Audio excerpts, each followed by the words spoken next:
Додека собранието се подготвува за конститутивната седница на новиот парламентарен состав закажана за во вторник, напладне партиите ги продолжуваат политичките калкулации за изгледот на новата влада, кој и како ќе обезбеди поддршка од минимум 61 пратеник, што со барањето за албанец премиер и како тоа ќе влијае врз преговорите, можна ли е коалиција во која би учествували и ДУИ и Алијанса за албанците. Ова се само дел од прашањата на кои се очекува одговор во наредниот период. И треба премиер праведен пред сите граѓани.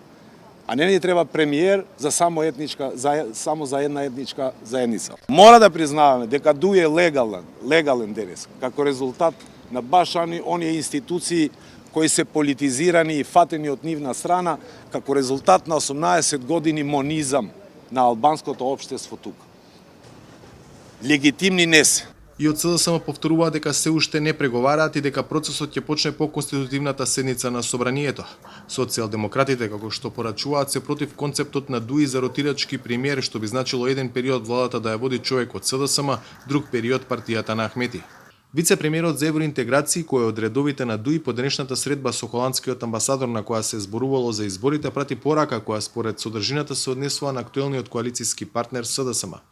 Констатирав дека со својот глас граѓаните ни дадоа јасна порака за тоа што очекуваат, каква сакаат да биде, како и тоа кој тие сметаат дека треба да ја предводи идната влада. Останува на водечките политички представници да обезбедат стабилно политичко мнозинство преку кое ќе оправдаат оваа доерба и ќе ги реализираат легитимните барања на граѓаните, рекол Бујар Османи на средбата со холандскиот амбасадор. Иако освои два пратеника помалку од СДСМ, ниту ВМРО ДПМН не се откажува од идејата да формира влада. Правиме напори за формирање ново парламентарно мнозинство и пренал лидерот на опозицијата Мицкоски на германската амбасадорка Енке Холштайн на последната средба, без да прецизира дали и со кого преговара. Според најавите, ситуацијата околу составувањето влада ќе почне да се расчистува или дополнително замрсува по конститутивната седница на собранието во вторник.